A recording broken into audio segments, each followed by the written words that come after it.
ॐ सदाशिवसमारम्भां श्रीशङ्कराचार्यमध्यमाम् अस्मदाचार्यपर्यन्तां वन्दे गुरुपरम्परां देयं सदा परिभवग्नमभीष्टदोहं तीर्थास्पदं शिवविरञ्चिनुतं शरण्यं विद्यार्थिहं प्रणतपालभवाब्धिपोतं वन्दे महापुरुषते चरणारविन्दं सच्चिदानन्दरूपाय विश्वोत्पत्त्यादिहेतवे तापत्रयविनाशाय श्रीकृष्णाय वयं नुमः।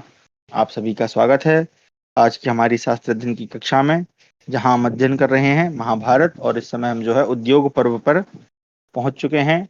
इसके पूर्व की जो कक्षा थी उसमें हमने अध्ययन किया कि जो युधिष्ठिर आदि पांडव हैं उनका अज्ञात वर्ष पूर्ण हो गया है। राजा विराट ने अपनी पुत्री का विवाह, जिसका नाम उत्तरा है, अर्जुन के पुत्र अभिमन्यु के साथ कर दिया है। और अब युद्ध की प्रबल संभावना को देखते हुए जो कौरव और पांडव हैं, दोनों पक्ष के लोग, जो आसपास के देश के जो राजा हैं, उनको सेना सहित अपने पास आमंत्रित करते हैं। इसी के संबंध में राजा विराट के यहाँ भगवान श्री कृष्ण और उनके पक्ष के जितने लोग थे वो वहां पर सभा कर रहे हैं, जहां पर भगवान श्री कृष्ण एक बहुत अच्छा संभाषण देते हैं, फिर बलराम जी कहते हैं, फिर उनका विरोध सात्विकी जी करते हैं, और उसके बाद राजा द्रुपद जो कि पांचाल नरेश हैं वो अपना मत वहां पे प्रस्तुत करते हैं। और उसके बाद श्री कृष्ण के बताए अनुसार कि भाई हमको जो है इस समय एक दूत वहां पर हस्तिनापुर में भेजना चाहिए ताकि किसी प्रकार भी युद्ध को टाला जा सके। तो द्रुपद जो है अपने एक दूत को हस्तिनापुर के लिए प्रस्थान करते हैं। और अंत में फिर हमने राजा शल्य के विषय में पढ़ा कि वो भी युधिष्ठिर के आमंत्रण पर जो है विराटनगर की ओर प्रस्थान कर रहे होते हैं। तो रास्ते में ही जो दुर्योधन है, चूंकि जानता है कि राजा शल्य कितने बड़े महारथी हैं, उनके पास सेना कितनी बड़ी है, तो वो रास्ते में ही उनके रहने की है ना और खाने पीने की बड़ी उत्तम व्यवस्था करता है, जिससे वो प्रसन्न हो जाते हैं और युधिष्ठिर को फिर वरदान स्वरूप या कहें प्रसन्न होकर ये वचन दे देते हैं कि मैं और मेरी सेना जो है तुम्हारी ओर से युद्ध करेगी। तो जो दुर्योधन है इससे प्रसन्न हो जाता है। फिर चूंकि युधिष्ठिर उनके प्रिय हैं और सगे भी हैं, तो वो उनके पास जाते हैं और युधिष्ठिर को जब बताते हैं कि भाई हम ऐसा ऐसा हो गया, तो युधिष्ठिर कहते हैं कोई बात नहीं, आप उनकी ओर से ही लड़िए, परंतु आप मुझे ये भी वचन दे दीजिए, क्योंकि आप जो हैं भगवान श्री कृष्ण के ही समान सारथी माने जाते हैं। तो जब कर्ण और अर्जुन का युद्ध होगा, चूंकि वो दोनों भी समान रूप से योद्धा हैं, तो आप उनके सारथी बनेंगे, तो उस समय जो है आप कर्ण को हतोत्साहित करेंगे, ऐसा आप वचन दीजिए। तो जो राजा शल्य है वो उनको वचन दे देते हैं। और उसके बाद फिर जो है राजा युधिष्ठिर का उत्साहवर्धन करने के लिए कि आपको दुख नहीं करना चाहिए, क्योंकि राजा इंद्र जो हैं उन्होंने भी युद्ध के लिए तैयारी की थी, उन्होंने भी दुख भोगा था, तो ये कथा उनको सुनाना आरंभ करते हैं। यहीं से हम आज पढ़ेंगे। मैं एक बार स्क्रीन शेयर करके देखता हूं, अगर आवाज नहीं आए तो आप एक बार टैग कर दीजिएगा। तो हमारा है नवमोध्याय, यानी कि 9वां अध्याय, इंद्र के द्वारा त्रिसरा का वध, वृत्रासुर की उत्पत्ति, उसके साथ इंद्र का युद्ध तथा देवताओं की पराजय। युधिष्ठिरोवाच कथमिंद्रेण राजेन्द्र सभार्येण महात्मना दुःखं प्राप्तं परं घोरम् एतद्मिच्छामि वेदितुम्। शल्योवाच शृणु राजन् पुरावृत्तम् इतिहासं पुरातनं सभार्येण यथा प्राप्तं दुःखम् इन्द्रेण भारत त्वष्टा प्रजापतिः आसीत् देवश्रेष्ठो महातपस वै सपुत्रं वै त्रिशरमिंद्रम द्रोहात् किलास्त्रिजत। युधिष्ठिर ने पूछा, राजेंद्र, पत्नी सहित महामना इंद्र ने कैसे अत्यंत भयंकर दुख प्राप्त किया था, यह मैं जानना चाहता हूँ। शल्य ने कहा, भरतवंशी नरेश, यह पूर्व काल में घटित पुरातन इतिहास है। पत्नी सहित इंद्र ने जिस प्रकार महान दुख प्राप्त किया था वह बताता हूँ, सुनो। त्वष्टा नाम से प्रसिद्ध एक प्रजापति थे, जो देवताओं में श्रेष्ठ और एक महान तपस्वी माने जाते थे। कहते हैं उन्होंने इंद्र के प्रति द्रोह बुद्धि हो जाने के कारण ही एक 3 सिर वाला पुत्र उत्पन्न किया। उस महातेजस्वी बालक का नाम था विश्वरूप। वह सूर्य, चंद्रमा तथा अग्नि के समान तेजस्वी एवं भयंकर, अपने उन 3 मुखों द्वारा इंद्र का स्थान पाने की प्रार्थना करता था। वह अपने एक मुख से वेदों का स्वाध्याय करता, दूसरे से सुरा पीता और तीसरे से संपूर्ण दिशाओं की ओर इस प्रकार देखता मानो उन्हें पी जाएगा। शत्रुघ्न त्वष्टा का वह पुत्र कोमल स्वभाव वाला, तपस्वी, जिते तथा धर्म और तपस्या के लिए सदा उद्यत रहने वाला था। उसका बड़ा भारी तीव्र तप दूसरों के लिए अत्यंत दुष्कर था। उस अमित तेजस्वी बालक का तपोबल तथा सत्य देखकर इंद्र को बड़ा दुख हुआ। वे सोचने लगे कि कहीं यह इंद्र न हो जाए। क्या उपाय किया जाए जिससे यह भोगों में आसक्त हो जाए और भारी तपस्या में प्रवृत्त न हो, क्योंकि यह वृद्धि को प्राप्त हुआ त्रिसरा। उसका चूंकि नाम, उसका 3 सिर थे इसलिए उसका नाम त्रिसरा भी था। तो एक नाम हमने अभी ऊपर पढ़ा, तीनों लोगों को अपना ग्रास बना लेगा। भरत श्रेष्ठ, यह बहुत इस तरह बहुत सोच विचार करके बुद्धिमान इंद्र ने त्वष्टा के पुत्र को लुभाने के लिए अप्सराओं को आज्ञा दी। अप्सराओं, जिस प्रकार तीसरा काम भोगों में अत्यंत आसक्त हो जाए, शीघ्र वैसा ही यत्न करो। जाओ, उसे लुभाओ, विलंब न करो। सुंदरियों, तुम श्रृंगार के अनुरूप वेश धारण करके मनोहर हारों से विभूषित, हाव भाव से संयुक्त तथा सौंदर्य से सुशोभित हो विश्व रूप को लुभाओ। तुम्हारा कल्याण हो, मेरे भय को शांत करो। वरांगनाओं, मैं अपने आप को अस्वस्थ चित्त देख रहा हूं, अतः अब लाओ, तुम मेरे इस अत्यंत घोर भय का शीघ्र निवारण करो। अप्सराएं बोली, शक्र वल निषूदन, हम लोग विश्वरूप को लुभाने के लिए ऐसा यत्न करेंगे जिससे उसकी ओर से आपको कोई भय प्राप्त नहीं होगा। देव, जो तपोनिधि विश्वरूप अपने दोनों नेत्रों से सबको दग्ध करते हुए से विराज रहे हैं, उन्हें प्रलोभन में डालने के लिए हम सब अप्सराएं एक साथ जा रही हैं। वहां उन्हें वश में करने तथा आपके भय को दूर हटाने के लिए हम पूर्ण प्रयत्न करेंगे। शल्य बोले, राजन, इंद्र की आज्ञा पाकर वे सब अप्सराएं त्रिशिरा के समीप गईं। वहां उन सुंदरियों ने भांति भांति के हाव भावों द्वारा उसे लुभाने का प्रयत्न किया तथा प्रतिदिन विश्वरूप को अपने अंगों के सौंदर्य का दर्शन कराया। तथापि वे महातपस्वी महर्षि उन सबको देखते हुए हर्ष आदि विकारों को प्राप्त नहीं हुए, अपितु वे इंद्रियों को वश में करके पूर्व सागर के समान शांत भाव से बैठे रहे। वे सब अप्सराएं त्रिशिरा को विचलित करने का पूरा प्रयत्न करके पुनः देवराज इंद्र की सेवा में उपस्थित हुईं और हाथ जोड़कर बोली, प्रभो, वे त्रिशिरा बड़े दुर्धर्ष तपस्वी हैं, उन्हें धैर्य से विचलित नहीं किया जा सकता। महाभाग, अब आपको जो कुछ करना हो उसे कीजिए। युधिष्ठिर, तब परम बुद्धिमान इंद्र ने अप्सराओं का आदर सत्कार करके उन्हें विदा कर दिया और वे त्रिशिरा के वध का उपाय सोचने लगे। तथापि वीर बुद्धिमान देवराज इंद्र चुपचाप सोचते हुए त्रिशिरा के वध के विषय में एक निश्चय पर पहुंच गए। उन्होंने सोचा, आज मैं त्रिशिरा पर वज्र का प्रहार करूंगा जिससे वह तत्काल नष्ट हो जाएगा। बलवान पुरुष को दुर्बल होने पर भी बढ़ते हुए अपने शत्रु की उपेक्षा नहीं करनी चाहिए। शास्त्र युक्त बुद्धि से त्रिशिरा के वध का दृढ़ निश्चय करके क्रोध में भरे हुए इंद्र ने अग्नि के समान तेजस्वी घोर एवं भयंकर वज्र को त्रिशिरा की ओर चला दिया। उस वज्र की गहरी चोट खाकर त्रिशिरा मरकर पृथ्वी पर गिर पड़े, मानो वज्र के आघात से टूटा हुआ पर्वत का शिखर भूतल पर पड़ा हो। त्रिशिरा को वज्र के प्रहार से प्राण शून्य होकर पर्वत की भांति पृथ्वी पर पड़ा देखकर भी देवराज इंद्र को शांति नहीं मिली। वे उनके तेज से संतप्त हो रहे थे, क्योंकि वे मारे जाने पर भी अपने तेज से उद्दीप्त होकर जीवित से दिखाई देते थे। युद्ध में मारे हुए त्रिशिरा के तीनों सिर जीते जागते से अद्भुत प्रतीत हो रहे थे। एक मिनट, इसका श्लोक देखते हैं। घाति तस्य श्रांजस्यो जीवंतीवाद भूतानि वै, क्योंकि यहाँ पर शब्द लिखा है युद्ध में। श्लोक में ऐसा शब्द मुझे नहीं दिख रहा है, क्योंकि हतोपि दीप्त तेजासा तेजा सजीवन निव ही दृश्यते। ठीक है, यहाँ पर ये श्लोक में युद्ध का शब्द नहीं है, अनुवादक ने लिखा है। संभवतः युद्ध हुआ होगा ऐसा, मतलब युद्ध श्लोक में तो नहीं है, क्योंकि अगर हमने अभी ऊपर जो पढ़ा तो उसमें युद्ध तो नहीं हुआ था। इससे अत्यंत भयभीत हो इंद्र भारी सोच विचार में पड़ गए। इसी समय एक बढ़ई कंधे पर कुल्हाड़ी लिए उधर से आ निकला। महाराज, वह बढ़ई उसी वन में आया जहां त्रिशिरा को मार गिराया था। डरे हुए सचीपति इंद्र ने वहां अपना काम करते हुए बढ़ई को देखा। देखते ही पाक शासन इंद्र ने तुरंत उससे कहा, बढ़ई, तू शीघ्र इस सब के तीनों मस्तकों के टुकड़े टुकड़े कर दे, मेरी इस आज्ञा का पालन कर। बढ़ई ने कहा, उसका नाम था तक्ष, यहाँ पे लिखा है तक्षोवाच। बढ़ई ने कहा, या फिर तक्ष का मतलब ही बढ़ई होता है। एक मिनट ऊपर जरा देखें। तदरण्यम महाराजो यत्रास्तेषौ निपातितः सभीतस्तत्र तक्षाणम घटमानम। ठीक है, तक्ष बढ़ई को ही तक्ष कहा गया, उसका नाम तक्ष नहीं था। चलिए, बढ़ई ने कहा, इसके कंधे तो बड़े भारी और विशाल हैं, मेरी यह कुल्हाड़ी इस पर काम नहीं देगी, और इस प्रकार किसी प्राणी की हत्या करना तो साधु पुरुषों द्वारा निंदित पाप कर्म है, अतः मैं इसे नहीं कर सकूंगा। इंद्र ने कहा, बढ़ई, तू भय न कर, शीघ्र मेरी इस आज्ञा का पालन कर, मेरे प्रसाद से तेरी यह कुल्हाड़ी वज्र के समान हो जाएगी। बढ़ई ने पूछा, आज इस प्रकार भयानक कर्म करने वाले आप कौन है, यह मैं कैसे समझूं? मैं आपका परिचय सुनना चाहता हूं, यह यथार्थ रूप से बताइए।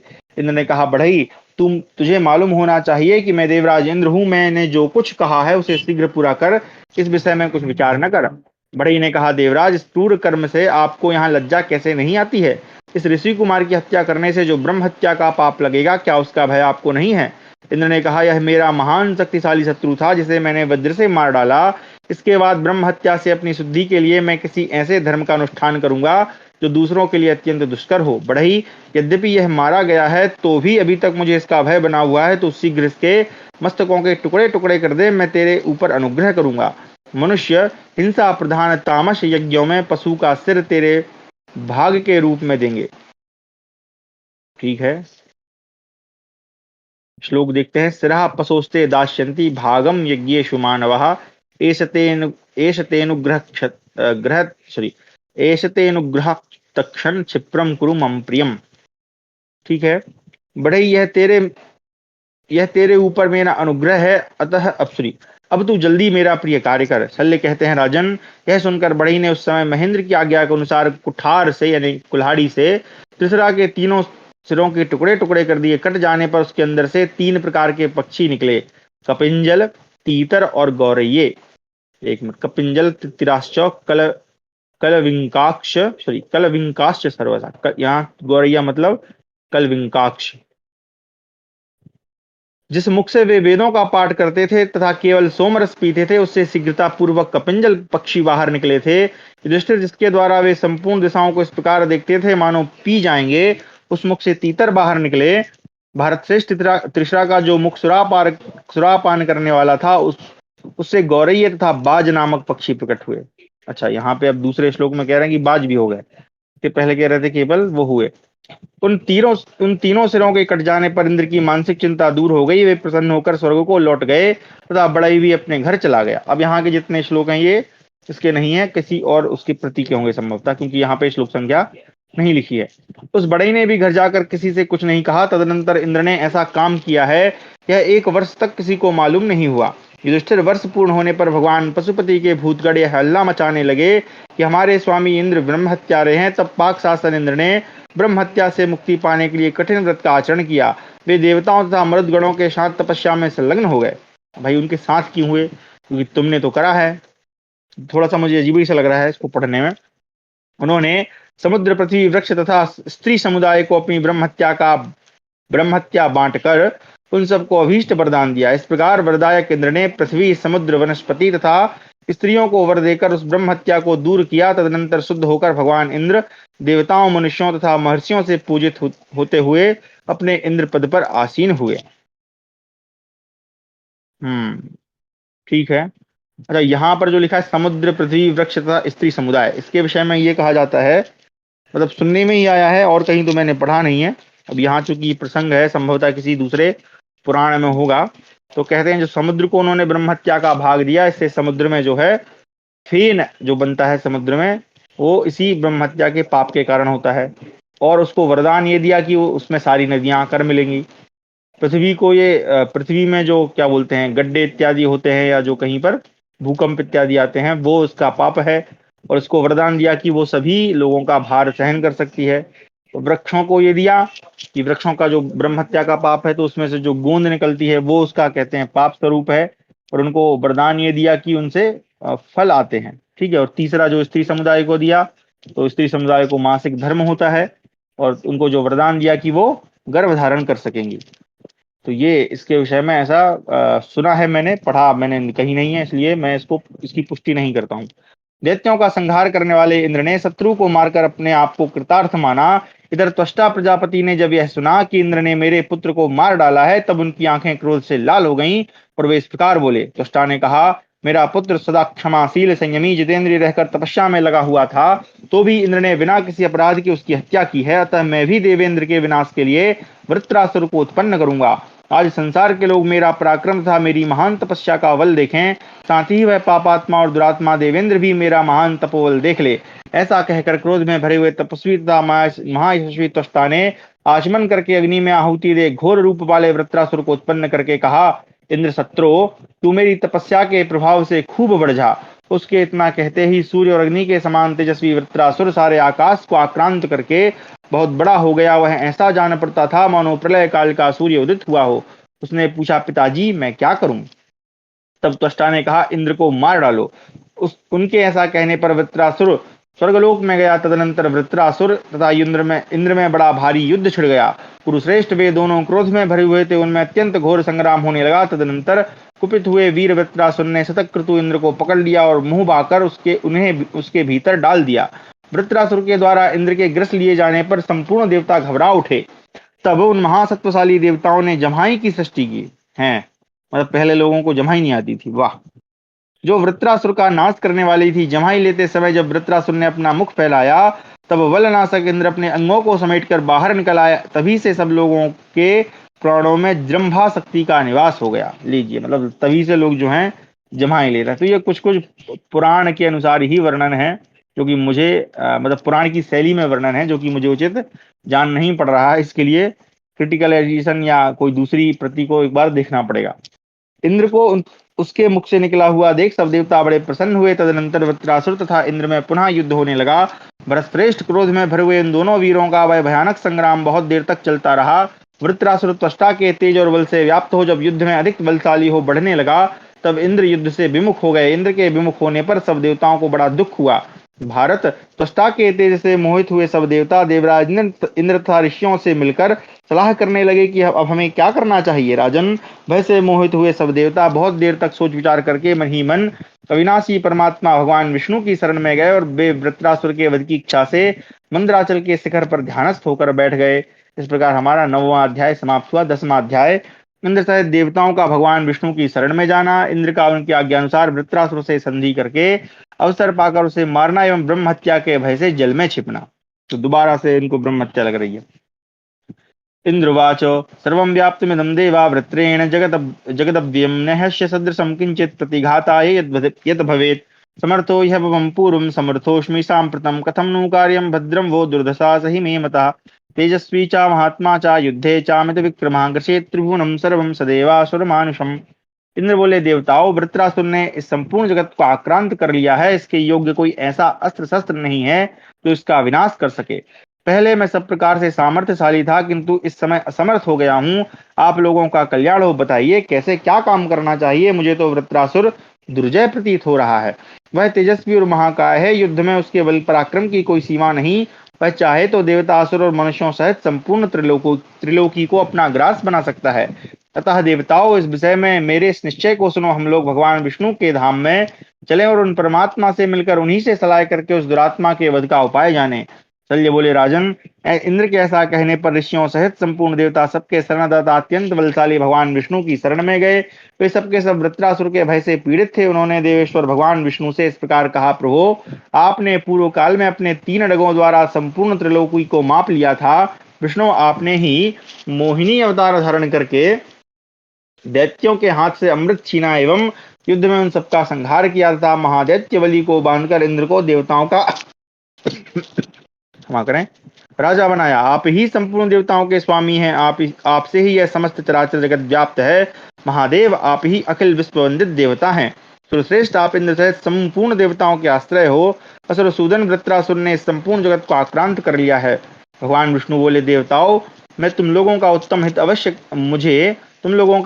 हित अवश्य करना है। अतः तुम सबको एक उपाय बताऊंगा जिससे वृत्रासुर का अंत होगा। तुम लोग ऋषियों और गंधर्वों के साथ वहीं जाओ जहां विश्व रूपधारी वृत्रासुर विद्यमान है। तुम लोग उसके साथ संधि कर लो, तभी उसे जीत सकोगे। देवताओं, मेरे तेज से इंद्र की विजय होगी। मैं इनके उत्तम आयुध वज्र में अदृश्य भाव से प्रवेश करूंगा। देवेश्वर गण, तुम लोग ऋषियों तथा गंधर्वों के साथ जाओ और इंद्र के साथ वृत्रासुर की संधि कराओ। इसमें विलंब न करो। शल्य कहते हैं, राजन, भगवान विष्णु के ऐसा कहने पर ऋषि तथा देवता एक साथ मिलकर देवेंद्र को आगे करके वृत्रासुर के पास गए। समस्त महाबली देवता जब वृत्रासुर के समीप आए, तब वह अपने तेज से प्रज्वलित होकर दशों दिशाओं को तपा रहा था, मानो सूर्य और चंद्रमा अपना प्रकाश बिखेर रहे हों। इंद्र के साथ संपूर्ण देवताओं ने वृत्रासुर को देखा। वह ऐसा जान पड़ता था मानो तीनों लोगों को अपना ग्रास बना लेगा।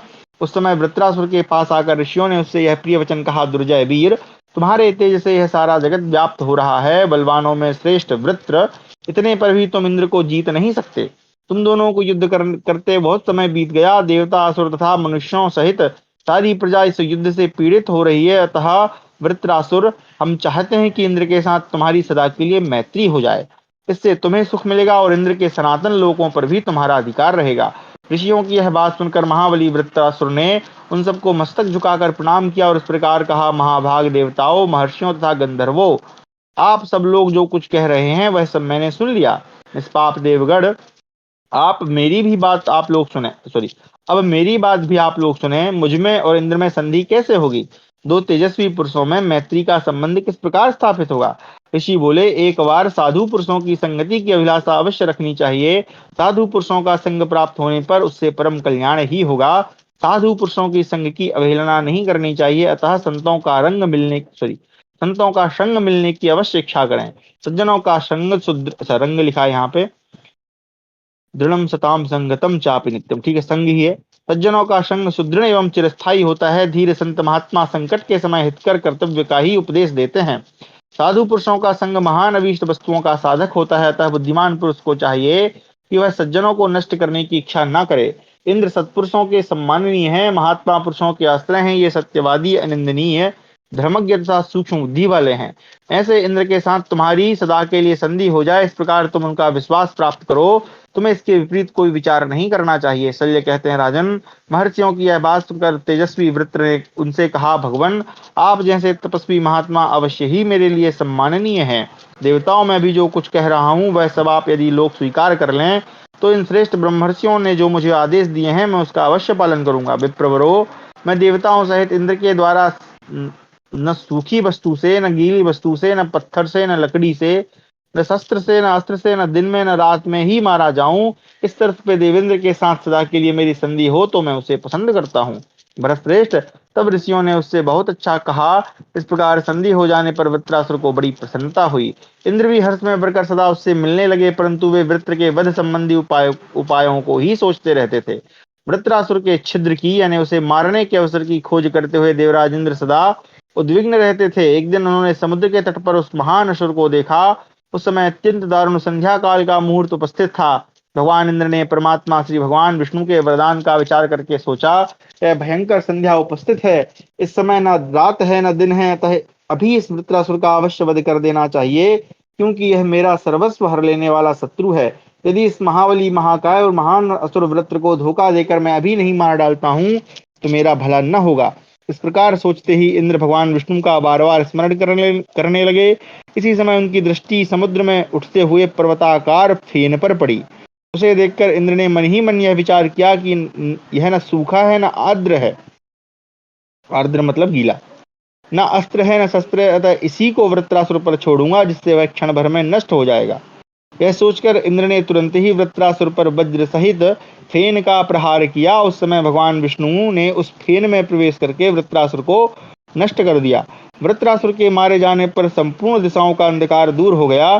शीतल सुखद वायु चलने लगी और संपूर्ण प्रजा में हर्ष छा गया। तदनंतर देवता, गंधर्व, यक्ष, राक्षस, महानाग तथा ऋषि भांति भांति के स्त्रोतों द्वारा महेंद्र की स्तुति करने लगे। शत्रु को मारकर देवताओं सहित इंद्र का हृदय हर्ष से भर गया। समस्त प्राणियों ने उन्हें नमस्कार किया और उन्होंने सबको सांत्वना दी। तत्पश्चात धर्मज्ञ देवराज ने तीनों लोकों के श्रेष्ठ आराध्य देव भगवान विष्णु का पूजन किया। इस प्रकार देवताओं को भय देने वाले महापराक्रमी वृत्रासुर के मारे जाने पर विश्वासघात रूपी असत्य से अभिभूत होकर इंद्र मन ही मन बहुत दुखी हो गए। त्रिसरा के वध से उत्पन्न हुई ब्रह्महत्या ने तो उन्हें पहले ही घेर रखा था।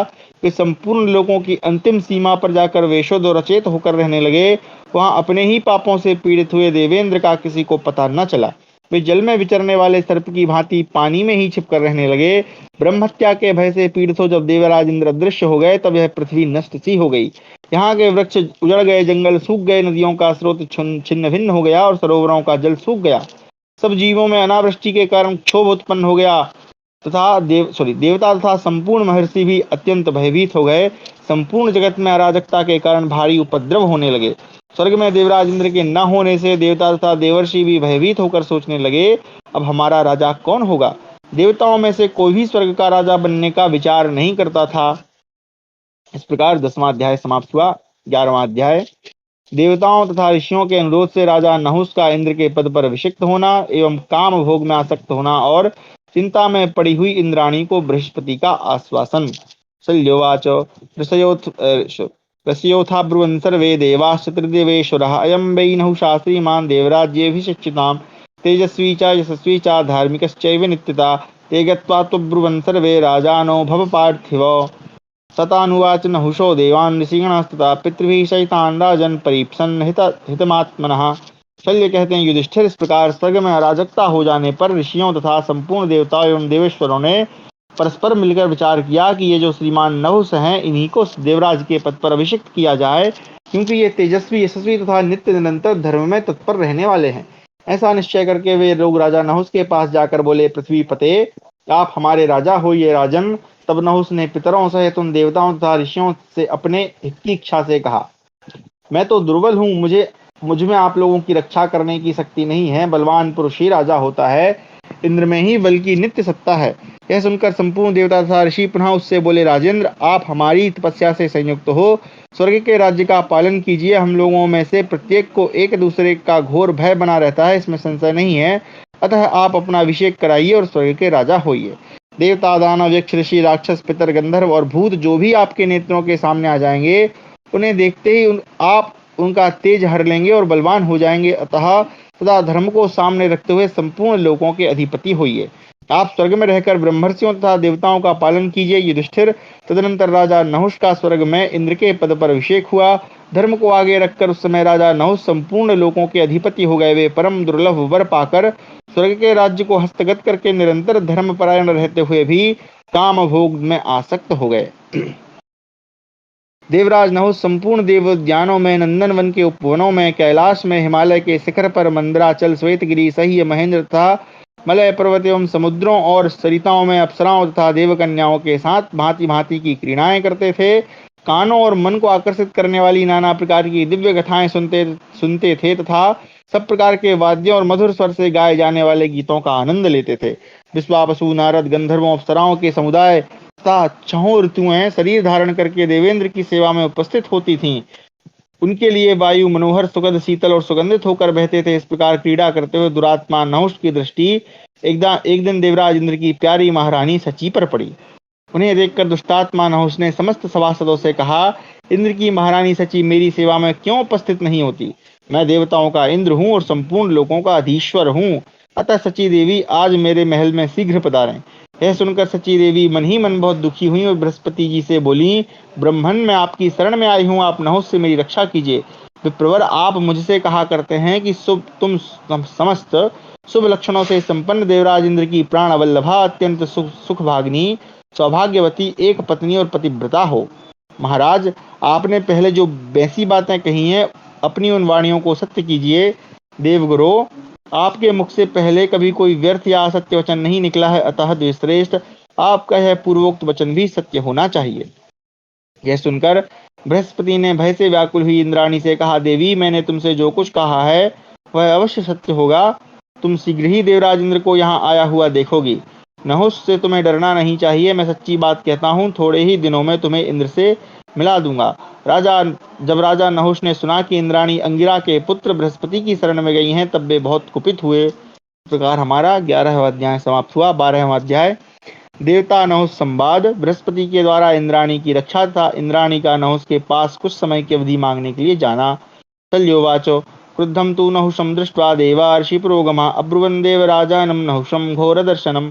देवराज हि क्रोधं त्वयि क्रुद्धे जगद्भो त्रस्तं सासुरगन्धर्वौ सकिन्नर महोगरम्।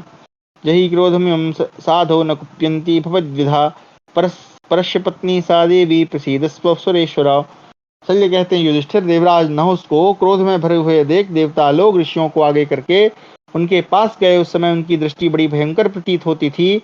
देवताओं तथा ऋषियों ने कहा, देवराज, आप क्रोध छोड़ें। प्रभो, आपके कुपित होने से असुर, गंधर्व, किन्नर और महान नागगणों सहित संपूर्ण जगत भयभीत हो उठा है। साधो, आप इस क्रोध को त्याग दीजिए। आप जैसे श्रेष्ठ पुरुष दूसरों पर कोप नहीं करते हैं, अतः प्रसन्न होइए। देवेश्वर, सॉरी, हाँ चलो कुछ भी पढ़ दो। देवेश्वर, यहाँ पे लिखा सुरेश्वर सची देवी दूसरे इंद्र की पत्नी है। पराई स्त्रियों का स्पर्श पाप कर्म है, उनसे मन को हटा लीजिए। आप देवताओं के राजा हैं, आपका कल्याण हो। आप धर्म पूर्वक प्रजा का पालन कीजिए। उनके ऐसा कहने पर भी काम मोहित नहुष ने उनकी बात नहीं मानी। उस समय देवेश्वर नहुष ने इंद्र के विषय में देवताओं से इस प्रकार कहा, देवताओं, जब इंद्र ने पूर्व काल में यशस्विनी ऋषि पत्नी अहल्या का उसके पति गौतम के जीते जी सतीत्व नष्ट किया था, उस समय आप लोगों ने उन्हें क्यों नहीं रोका? प्राचीन काल में इंद्र ने बहुत से क्षमा करें, क्रूरता पूर्ण कर्म किए हैं, अनेक अधार्मिक कृत्य तथा छल कपट उनके द्वारा हुए हैं, उन्हें आप लोगों ने क्यों नहीं रोका था? सची देवी मेरी सेवा में उपस्थित हो, इसी में इनका परम हित है तथा देवताओं, ऐसा होने पर ही सदा तुम्हारा कल्याण होगा। देवता बोले, स्वर्गलोक के स्वामी वीर देवेश्वर, आपकी जैसी इच्छा है उसके अनुसार हम लोग इंद्राणी को आपकी सेवा में ले आएंगे। आप यह क्रोध छोड़िए और प्रसन्न होइए। शल्य ने कहा, युधिष्ठिर, नहुस से ऐसा कहकर उस समय सब देवता ऋषियों के साथ इंद्राणी से यह अशुभ वचन कहने के लिए बृहस्पति जी के पास गए। उन्होंने कहा, देवर्षि प्रवर विप्रेंद्र, हमें पता लगा है कि इंद्राणी आपकी शरण में आई है और आपके ही भवन में रह रही है। आपने उन्हें अभयदान दे रखा है। महाद्युते, अब ये देवता, गंधर्व तथा ऋषि आपको इस बात के लिए प्रसन्न करा रहे हैं कि आप इंद्राणी को राजा नहुस की सेवा में अर्पण कर दीजिए। इस समय महातेजस्वी नहुस देवताओं के राजा हैं, अतः इंद्र से बढ़कर हैं। सुंदर रूप रंग वाली सची इन्हें अपना पति स्वीकार कर लें। देवताओं के इस प्रकार कहने पर सची देवी आंसू बहाती हुई फूट फूट कर रोने लगी और दीन भाव से बृहस्पति जी को संबोधित करके इस प्रकार बोली, देवर्षियों में श्रेष्ठ ब्राह्मण देव, मैं नहुस को अपना पति नहीं बनाना चाहती, इसलिए आपकी शरण में आई हूँ। आप इस महान भय से मेरी रक्षा कीजिए। बृहस्पति जी ने कहा, इंद्राणी, मैं शरणागत का त्याग नहीं कर सकता, यह मेरा दृढ़ निश्चय है। अनिंदिते, तुम धर्मज्ञ और सत्यशील हो, अतः मैं तुम्हारा त्याग नहीं करूंगा। विशेषतः ब्राह्मण होकर यह ना करने योग्य कार्य नहीं कर सकता। मैंने धर्म की बातें सुनी हैं और सत्य को अपने स्वभाव में उतार लिया है। शास्त्रों में जो धर्म का उपदेश किया गया है उसे भी जानता हूँ, अतः यह पाप कर्म नहीं करूंगा। सुरश्रेष्ठ गण, आप लोग लौट जाएं। इस विषय में ब्रह्मा जी ने पूर्व काल में जो गीत गाया था वह इस प्रकार है, सुनिए। जो भयभीत होकर शरण में आए हुए प्राणी को उसके शत्रु के हाथ में दे देता है, उसका बोया हुआ बीज समय पर नहीं जमता, उसके यहाँ ठीक समय पर वर्षा नहीं होती और वह जब कभी अपनी रक्षा चाहता है तो उसे कोई रक्षक नहीं मिलता।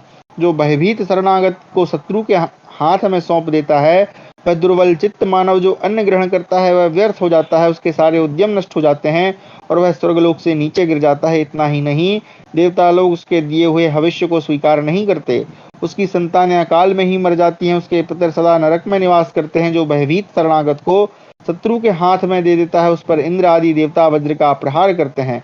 इस प्रकार ब्रह्मा जी के उपदेश के अनुसार शरणागत के त्याग से होने वाले अधर्म को मैं निश्चित रूप से जानता हूँ। अतः जो संपूर्ण विश्व में इंद्र की पत्नी तथा देवराज की प्यारी पटरानी के रूप में विख्यात है, उन्हीं सची देवी को मैं नहुस के हाथ में नहीं दूंगा। श्रेष्ठ देवताओं, इनके लिए जो हितकर हो, जिससे मेरा भी हित हो, वह कार्य आप लोग करें, मैं सची को कदापि नहीं दूंगा। शल्य कहते हैं, राजन, तब देवताओं तथा गंधर्वों ने गुरु से इस प्रकार कहा, बृहस्पति, आप ही सलाह दीजिए कि किस उपाय का अवलंबन करने से सो परिणाम होगा। बृहस्पति जी ने कहा, देवगण, सो लक्षणा सची देवी नहुस से कुछ समय की अवधि मांगे, इसी से इनका और हमारा भी हित होगा। देवताओं, समय अनेक प्रकार के विघ्नों से भरा होता है। इस समय नहुस आप लोगों के वरदान के प्रभाव से बलवान और गर्वीला हो गया है। काल ही उसे काल के गाल में पहुंचा देगा। शल्य कहते हैं, राजन, उनके इस प्रकार सलाह देने पर देवता बड़े प्रसन्न हुए और इस प्रकार बोले, ब्राह्मण, आपने बहुत अच्छी बात कही, इसी में संपूर्ण देवताओं का हित है। श्रेष्ठ, इसी बात के लिए सची देवी को मना लीजिए। तदनंतर अग्नि आदि सब देवता इंद्राणी के पास जा समस्त लोगों के हित के लिए शांत भाव से इस प्रकार बोले। देवता बोले, देवी, यह समस्त चराचर जगत तुमने ही धारण कर रखा है, क्योंकि तुम पतिव्रता और सत्य परायणा हो, अतः तुम नहुस के पास चलो। देवेश्वरी, तुम्हारी कामना करने के कारण पापी नहुस शीघ्र नष्ट हो जाएगा और इंद्र पुनः अपने देव साम्राज्य को प्राप्त कर लेंगे। अपनी कार्य सिद्धि के लिए ऐसा निश्चय करके इंद्राणी भयंकर दृष्टि वाले नहुस के पास बड़े संकोच के साथ गई। नई अवस्था और सुंदर रूप से शोभित इंद्राणी को देखकर दुष्टात्मा नहुस बहुत प्रसन्न हुआ। काम भावना से उसकी बुद्धि मारी गई थी। इस प्रकार हमारा 12वां अध्याय समाप्त हुआ। 13वां अध्याय, नहुस का इंद्राणी को कुछ काल की अवधि देना, इंद्र का ब्रह्म हत्या से उद्धार तथा सची द्वारा रात्रि देवी की उपासना। शल्योवाच, अथ तामब्रवीद् दृष्ट्वा नहुसो देवराट् तदा त्र्याणामपि लोकानां महमिन्द्रश्च स्मृते भजस्व मां वरारोहे पतित्ते वरवर्णिनि। एवं मुक्ता तु सा देवी नहुषेण पतिव्रता प्रावेपद्भयोद्विग्ना प्रवाते कदली यथा प्रणम्य सा ही ब्रह्माणं शिरसा तु कृतांजलिः। तो यहाँ पर एक डाउट मेरे मन में आ रहा है, वो ये कि जब हमने पहले आदि पर्व में राजा नहुस की कथा पढ़ी थी, क्योंकि वहां भी एक कथा आई थी, उस समय तो ये कथा इस प्रकार से नहीं थी, है ना। ये नहुसी थी कि ये आती थे, इनके पुत्र जिनको स्वर्ग से नीचे भेज दिया गया था, है ना। नहुसी थे कि कोई दूसरा था?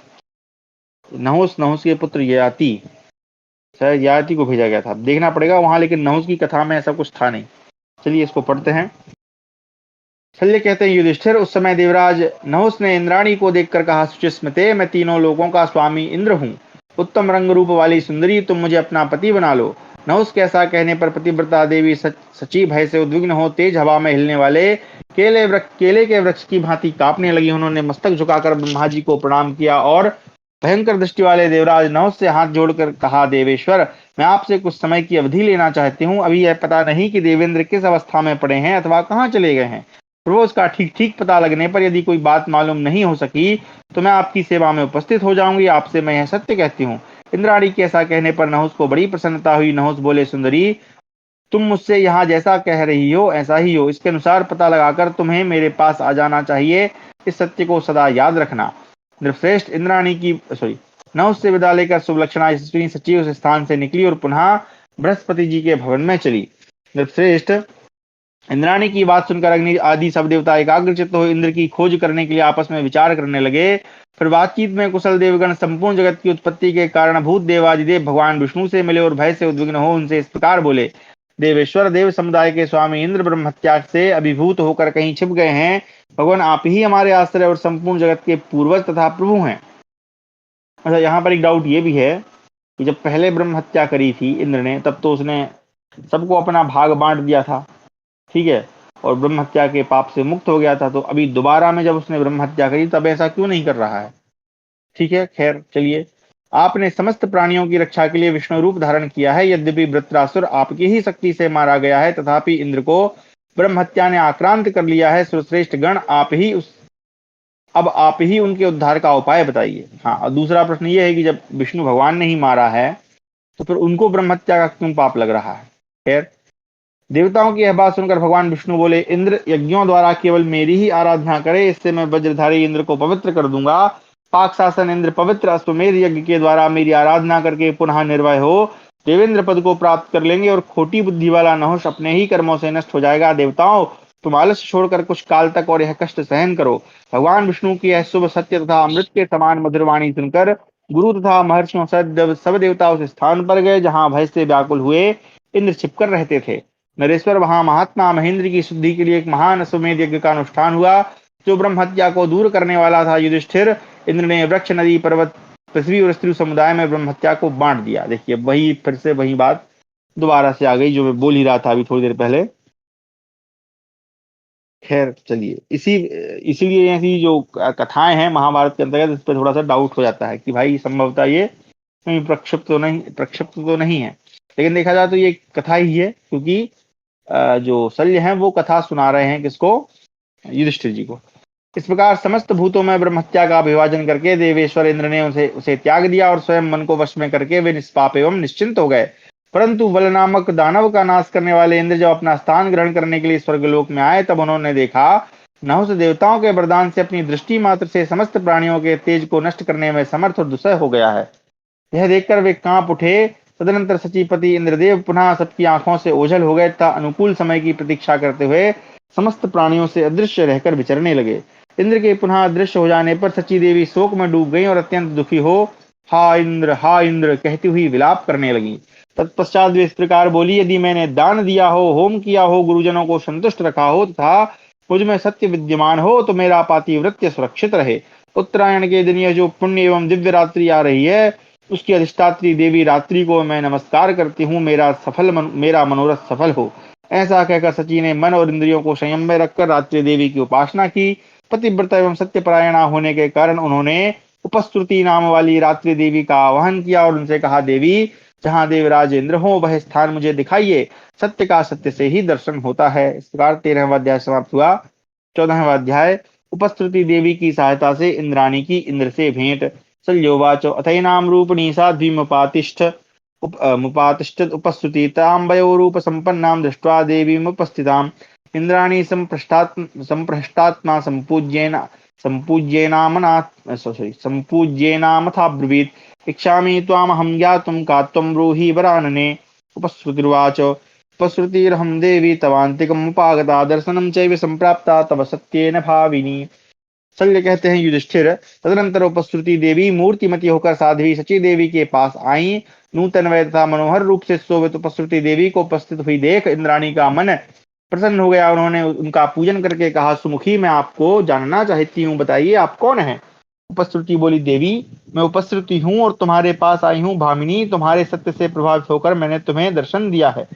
तुम पतिव्रता होने के साथ ही यम और नियम से संयुक्त हो, अतः मैं तुम्हें वृत्रासुर निषूदन इंद्रदेव का दर्शन कराऊंगी। तुम्हारा कल्याण हो, तुम शीघ्र मेरे पीछे पीछे चली आओ, तुम्हें श्रेष्ठ देवराज इंद्र के दर्शन होंगे। ऐसा कहकर उपस्थिति देवी वहां से चल दी। फिर इंद्राणी भी उनके पीछे हो ली। देवताओं के अनेकानेक वन, बहुत से पर्वत तथा हिमालय को लांघकर उपस्थिति देवी उसके उत्तर भाग में जा पहुंची। तदनंतर अनेक योजनों तक फैले हुए समुद्र के पास पहुंचकर उन्होंने एक महाद्वीप में प्रवेश किया, जो नाना प्रकार के वृक्षों और लताओं से सुशोभित था।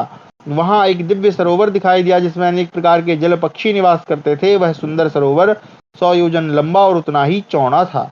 भारत उसके भीतर सहस्त्रों कमल खिले हुए थे, जो 5 रंग के दिखाई देते थे। उन पर मंडराते हुए भौरे गुनगुना रहे थे।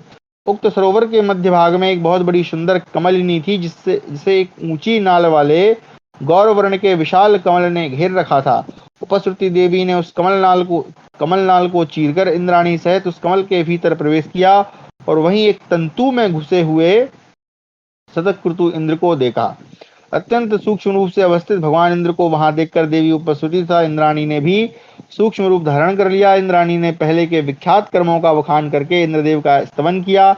अपनी स्तुति सुनकर इंद्रदेव ने सची से कहा, देवी तुम किस लिए यहाँ आई हो और तुम्हें मेरा पता कैसे लगा।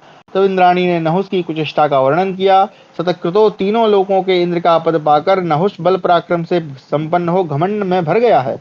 उस दुष्टात्मा ने मुझसे भी कहा था कि तू मेरी सेवा में उपस्थित हो। उस क्रूर नरेश ने मेरे लिए कुछ समय की अवधि दी है। प्रभु, यदि आप मेरी रक्षा नहीं करेंगे तो वह पापी मुझे अपने वश में कर लेगा। महाबाहु इंद्र, इसी कारण मैं शीघ्रता पूर्वक आपके निकट आए हूँ। पाप पूर्ण विचार रखने वाले उस भयानक नहुस को आप मार डालिए। दैत्य दानव सूदन प्रभु, अब आप अपने आप को प्रकाश में लाइए, तेज प्राप्त कीजिए और देवताओं के राज्य का शासन अपने हाथ में ले लीजिए। इस प्रकार हमारा 14वां अध्याय समाप्त हुआ। 15वां अध्याय, इंद्र की आज्ञा से इंद्राणी के अनुरोध पर नहुस का ऋषियों को अपना वाहन बनाना तथा बृहस्पति और अग्नि का संवाद। ऋषियों को वाहन बना लिया भाई। चलो पढ़ते हैं। शल्योवाच एवं मुक्ता स भगवान छच्याचाम पुनराब्रवीत विक्रमस्य सकालोऽयं नहुषो बलवत्तरा विवर्धितश्च ऋषिभिः हव्यकव्यश्च भाविनी नीतिमत्रं विधास्यामि देवी तां कर्तुमर्हसि गुह्यं चैतत्वया कार्यं नाख्यातव्यं शुभे क्वचित् गत्वा नहुषमेकान्ते ब्रुवीहि चासु मध्य में। शल्य कहते हैं, युधिष्ठिर, सची देवी के ऐसा कहने पर भगवान इंद्र ने पुनः उनसे कहा, देवी यह पराक्रम करने का समय नहीं। आजकल नहुष बहुत बलवान हो गया है। भामिनी, ऋषियों ने हव्य और कव्य देकर उसकी शक्ति को बहुत बढ़ा दिया है। अतः मैं यहाँ नीति से काम लूंगा। देवी तुम उस नीति का पालन करो। सुबह तुम्हें गुप्त रूप से यह कार्य करना है, कहीं भी इसे प्रकट न करना। सुमध्य में तुम एकांत में नहुष के पास जाकर कहो, जगतपते आप दिव्य ऋषि यान पर बैठकर मेरे पास आइए। ऐसा होने पर मैं प्रसन्नता पूर्वक आपके वश में हो जाऊंगी। देवराज के इस प्रकार आदेश देने पर उनकी कमलनयनी पत्नी सची एवं अस्तु कहकर नहुष के पास गईं। उन्हें देखकर नहुष मुस्काया और इस प्रकार बोला, वरारोहे, तुम्हारा स्वागत है। सुचस्मिते, कहो तुम्हारी क्या सेवा करूं। कल्याणी, मैं तुम्हारा भक्त हूं, मुझे स्वीकार करो। मनस्विनी, तुम क्या चाहती हो। सुमध्य में तुम्हारा जो भी कार्य होगा उसे मैं सिद्ध करूंगा।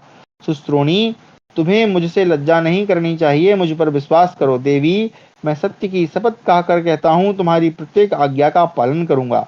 इंद्राणी बोले, जगतपते, आपके साथ मेरी जो शर्त हो चुकी है उसे मैं पूर्ण करना चाहती हूँ। सुरेश्वर, फिर तो आप ही मेरे पति होंगे। देवराज, मेरे हृदय में एक कार्य की अभिलाषा है, उसे बताती हूँ, सुनिए। राजन, यदि आप मेरे इस प्रिय कार्य को पूर्ण कर देंगे, प्रेम पूर्वक कही हुई मेरी यह बात मान लेंगे, तो मैं आपके अधीन हो जाऊंगी। सुरेश्वर, पहले जो इंद्र थे उनके वाहन हाथी, घोड़े तथा रथ आदि रहे हैं। परंतु आपका वाहन उनसे सर्वथा विलक्षण अपूर्व हो, ऐसी मेरी इच्छा है। वह वाहन ऐसा होना चाहिए जो भगवान विष्णु, रुद्र, असुर तथा राक्षसों के भी उपयोग में न आया हो। प्रभु महाभाग सप्तर्षि एकत्र होकर शिविका द्वारा आपका वहन करें, राजन, यही मुझे अच्छा लगता है। अच्छा, शिविका मतलब पालकी में लेकर जो जाएं तुमको। आप अपने पराक्रम से तथा दृष्टिपात करने मात्र से सबका तेज हर लेते हैं। देवताओं तथा असुरों में कोई भी आपकी समानता करने वाला नहीं। कोई कितना भी शक्तिशाली क्यों न हो, आपके सामने ठहर नहीं सकता। शल्य कहते हैं, युधिष्ठिर, इंद्राणी के ऐसा कहने पर देवराज नहुष बहुत प्रसन्न हुए और उस सती साध्वी देवी से इस प्रकार बोले, सुंदरी, तुमने जो यह अपूर्व वाहन बताया है, देवी, मुझे भी वही सवारी अधिक पसंद है। सुमुखी, मैं तुम्हारे बस में हूँ। जो ऋषियों को भी अपना वाहन बना सके, उस पुरुष में थोड़ी शक्ति नहीं होती है। मैं तपस्वी, बलवान तथा भूत, भविष्य और वर्तमान तीनों कालों का स्वामी हूँ। मेरे कुपित होने पर यह संसार मिट जाएगा। मुझ पर ही सब कुछ टिका हुआ है। सुचिस्मते, यदि मैं क्रोध में भर जाऊं तो यह देवता, दानव, गंधर्व, किन्नर, नाग, राक्षस और संपूर्ण लोक मेरा सामना नहीं कर सकते। मैं अपनी आंख से जिसे देख लेता हूँ उसका तेज हर लेता हूँ। अतः देवी, मैं तुम्हारी आज्ञा का पालन करूंगा, इसमें संशय नहीं। संपूर्ण सप्तर्षि और ब्रह्मर्षि मेरी पालकी ढोएंगे। वरवर्णिनी, मेरे महात्म तथा समृद्धि को तुम प्रत्यक्ष देख लो। शल्य कहते हैं, राजन, सुंदर मुख वाली सची देवी से ऐसा कहकर नहुष ने उन्हें विदा कर दिया और यम नियम का पालन करने वाले बड़े बड़े ऋषि मुनियों का अपमान करके अपनी पालकी में जोत दिया। वह ब्राह्मण द्रोही नरेश बल पाकर उन्मत्त हो गया था। मद और बल से गर्वित हो स्वेच्छाचारी दुष्टात्मा नहुष ने उन महर्षियों को अपना वाहन बनाया। उधर नहुष से विदा लेकर इंद्राणी बृहस्पति के यहाँ गई और इस प्रकार बोली, देवगुरु, नहुष ने मेरे लिए जो समय निश्चित किया है उसमें थोड़ा ही शेष रह गया है।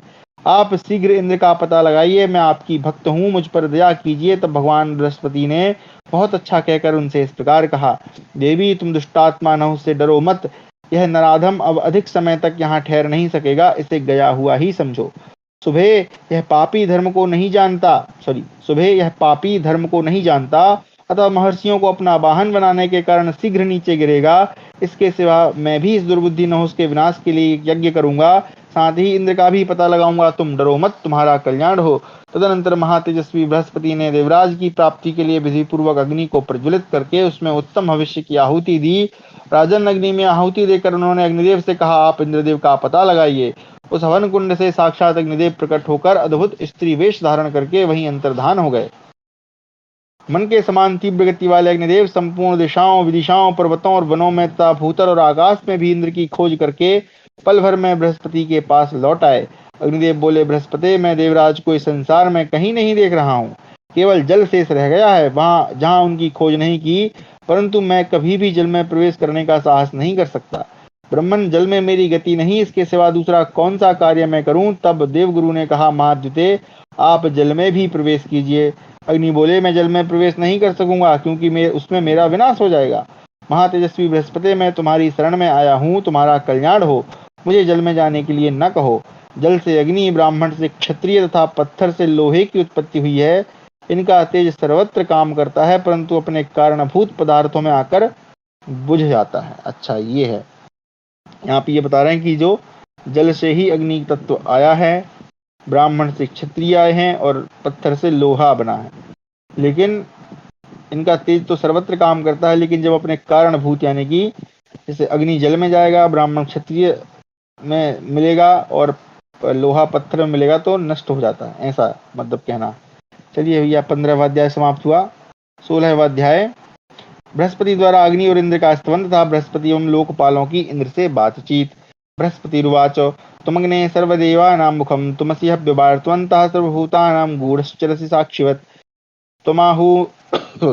त्वमाहुरेकं कवयस्त्वमाहुस्त्रिविधं पुनः त्वया त्यक्तं जगच्चेदं सद्यो नश्येद हुताशन कृत्वा तुभ्यं नमो विप्रः स्वकर्म विजितां गते गच्छन्ति च पत्नीभिः स्वतैरपि शाश्वतीम्। बृहस्पति बोले, अग्निदेव, आप संपूर्ण देवताओं के मुख हैं, आप ही देवताओं को भविष्य पहुंचाने वाले हैं। आप समस्त प्राणियों के अंतःकरण में साक्षी की भांति गूढ़ भाव से विचरते हैं। विद्वान पुरुष आपको एक बताते हैं, फिर भी वे ही आपको 3 प्रकार का कहते हैं। हुताशन, आपके त्याग देने पर यह संपूर्ण जगत तत्काल नष्ट हो जाएगा। ब्राह्मण लोग आपकी पूजा और वंदना करके अपनी पत्नियों तथा पुत्रों के साथ अपने कर्मों द्वारा चिरस्थायी स्वर्गीय सुख लाभ करते हैं। अग्ने, आप ही भविष्य को वहन करने वाले देवता हैं, आप ही उत्कृष्ट हवि हैं। याज्ञिक विद्वान पुरुष बड़े बड़े यज्ञों में अवान्तर सत्रों यज्ञों द्वारा आपकी ही आराधना करते हैं। हव्यवाहन, आप ही सृष्टि के समय इन तीनों लोकों को उत्पन्न करके प्रलय काल आने पर पुनः प्रज्वलित हो इन सब का संहार करते हैं। अग्ने, आप ही संपूर्ण विश्व के उत्पत्ति स्थान हैं और आप ही पुनः इसके प्रलय काल में आधार होते हैं। अग्निदेव, मनीषी पुरुष आपको ही मेघ और विद्युत कहते हैं। आपसे ही ज्वालाएं निकलकर संपूर्ण भूतों को दग्ध करती हैं। पावक, आप में ही सारा जल संचित है, आप में ही संपूर्ण जगत प्रतिष्ठित है। तीनों लोकों में कोई ऐसी वस्तु नहीं जो आपको ज्ञात न हो। समस्त पदार्थ अपने अपने कारण में प्रवेश करते हैं, अतः आप भी निशंक होकर जल में प्रवेश कीजिए। मैं सनातन वेद मंत्रों द्वारा आपको बढ़ाऊंगा। इस प्रकार स्तुति की जाने पर भविष्य बहन करने वाले श्रेष्ठ एवं सर्वज्ञ भगवान अग्निदेव प्रसन्न होकर बृहस्पति से उत्तम वचन बोले। ब्रह्मन, मैं आपको इंद्र का दर्शन कराऊंगा, यह मैं आपसे सत्य कह रहा हूँ। शल्य कहते हैं, युधिष्ठिर, तदनंतर अग्निदेव छोटे से गड्ढे से लेकर बड़े से बड़े समुद्र तक के जल में प्रवेश करके पता लगाते हुए क्रमशः उस सरोवर में जा पहुंचे जहां इंद्र छिपे हुए थे। भरत श्रेष्ठ, उसमें भी कमलों के भीतर खोजते हुए अग्निदेव ने एक कमल के नाल में बैठे हुए इंद्र को देखा। वहां से तुरंत लौटकर इंद्रदेव ने बृहस्पति को बताया कि भगवान इंद्र सूक्ष्म शरीर धारण करके एक कमल नाल का आश्रय लेकर रहते हैं। तब बृहस्पति जी ने देवताओं और गंधर्वों के साथ वहां जाकर बलशूदन इंद्र के पुरातन कर्मों का वर्णन करते हुए उनकी स्तुति की। इंद्र, आपने अत्यंत भयंकर नमुची नामक महान असुर को मार गिराया है। संबर और वल दोनों भयंकर पराक्रमी दानव थे, परंतु उन्हें भी आपने मार डाला। सकृतो, आप अपने तेजस्वी स्वरूप से बढ़िए और समस्त शत्रुओं का संहार कीजिए। इंद्रदेव उठिए और यहाँ पधारे हुए देवर्षियों का दर्शन कीजिए। प्रभु महेंद्र, आपने कितने ही दानवों का वध करके समस्त लोगों की रक्षा की है। जगदीश्वर देवराज, भगवान विष्णु के तेज से अत्यंत शक्तिशाली बने हुए समुद्र फेन को लेकर आपने पूर्व काल में वृत्रासुर का वध किया। आप संपूर्ण भूतों में स्तवन करने योग्य सबके शरणदाता हैं। आपकी समानता करने वाला जगत में कोई दूसरा प्राणी नहीं। शक्र, आप ही संपूर्ण भूतों को धारण करते हैं और आपने ही देवताओं की महिमा बढ़ाई है। महेंद्र, आप शक्ति प्राप्त कीजिए और संपूर्ण लोगों की रक्षा कीजिए। इस प्रकार स्तुति की जाने पर देवराज इंद्र धीरे धीरे बढ़ने लगे। अपने पूर्व शरीर को प्राप्त करके वे बल पराक्रम से संपन्न हो गए। तत्पश्चात इंद्र ने वहां खड़े हुए गुरु बृहस्पति जी से कहा, ब्रह्मन त्वष्टा का पुत्र विशालकाय महासुर वृत्र, जो संपूर्ण लोगों का विनाश कर रहा है। एक सेकंड, अच्छा एक मिनट, यहाँ थोड़ा सा देखता हूं मैं। देखो यहाँ पर ये जो है ये 16वां श्लोक देखिए, थोड़ा सा मुझे डाउट आ रहा है। इसमें लिखा है, अपाम फेनम समासाद्य विष्णु तेजोति बृहतिम त्वया वृत्रो हतः पूर्वम देवराज जगतपते। तो कहा कि भगवान विष्णु के तेज से अत्यंत शक्तिशाली बने हुए समुद्र फेन को लेकर आपने पूर्व काल में वृत्रासुर का वध किया है। और ये भी वृत्रासुर है, और पहले वाले का नाम तो त्रिशिरा था। यहाँ वृत्र क्यों लिखा है भाई? ये थोड़ा सा डाउटफुल है, क्योंकि ये वृत्र, अच्छा ये तो नहुस है, सॉरी इसका नाम वृत्रासुर था। हाँ वृत्रासुर था, ठीक है सॉरी, माय मिस्टेक, ये नहुस है, नहुस परेशान कर रहा है। चलिए मेरी गलती है। आप अच्छा ठीक है, अपने पूर्व से, अच्छा हो गया। ब्रह्मन त्वष्टा का त्वष्टा का पुत्र विशालकाय महासुर वृत्र, जो संपूर्ण लोगों का विनाश कर रहा था, मेरे द्वारा मारा गया। अब आप लोगों का कौन सा कार्य बचा हुआ कार्य करूं? बृहस्पति बोले, देवेंद्र, मनुष्य लोक का राजा नहुस देवर्षियों के प्रभाव से देवताओं का राज्य पा गया है, जो हम सब लोगों को कष्ट दे रहा है। इंद्र बोले, बृहस्पति, नहुस ने देवताओं का दुर्लभ राज्य कैसे प्राप्त किया? वह किस प्रकार तपस्या से संयुक्त है, अथवा उसमें कितना बल और पराक्रम है? उसे किस प्रकार इंद्र पद की प्राप्ति हुई? सारी बातें आप लोग मुझे बताइए। बृहस्पति बोले, शक्र, आपने जब उस महान इंद्र पद का परित्याग कर दिया, तब देवता लोग भयभीत होकर दूसरे किसी इंद्र की कामना करने लगे। तब देवता, पितर, ऋषि तथा मुख्य गंधर्व सब मिलकर राजा नहुस के पास गए। शक्र, वहां उन्होंने नहुस से इस प्रकार कहा, आप हमारे राजा होइए और संपूर्ण विश्व की रक्षा कीजिए। यह सुनकर नहुस ने उनसे कहा, मुझ में इंद्र बनने की शक्ति नहीं, अतः आप लोग अपने तप और तेज से मुझे आप्यायित यानी पुष्ट कीजिए। हैं, ये उसने कब कहा था? वो तो उन्हीं ने कहा था, ऋषि महर्षियों ने। उसके ऐसा कहने पर देवताओं ने उसे तप और तेज से बढ़ाया। फिर भयंकर पराक्रमी राजा नहुस स्वर्ग का राजा बन गया।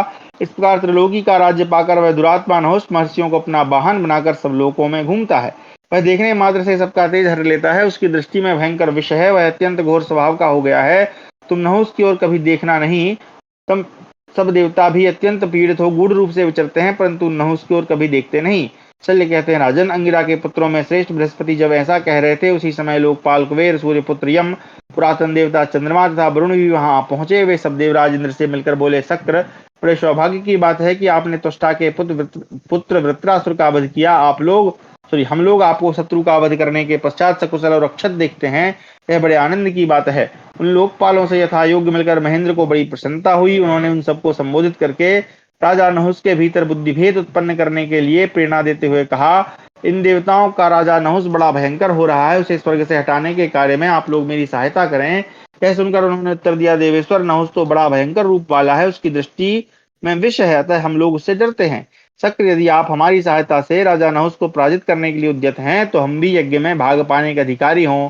इंद्र ने कहा, वरुणदेव, आप जल के स्वामी हो। यमराज और कुबेर भी मेरे द्वारा अपने अपने पद पर अभिषिक्त हों। देवताओं सहित हम सब लोग भयंकर दृष्टि वाले अपने शत्रु नहुष को परास्त करेंगे।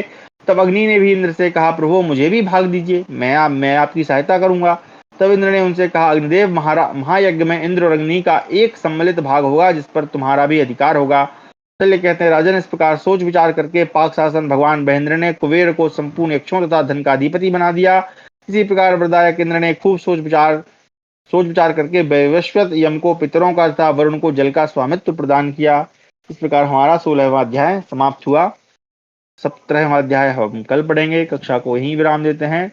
अगस्त्य जी का इंद्र से नहुष के पतन का वृत्तांत बताना।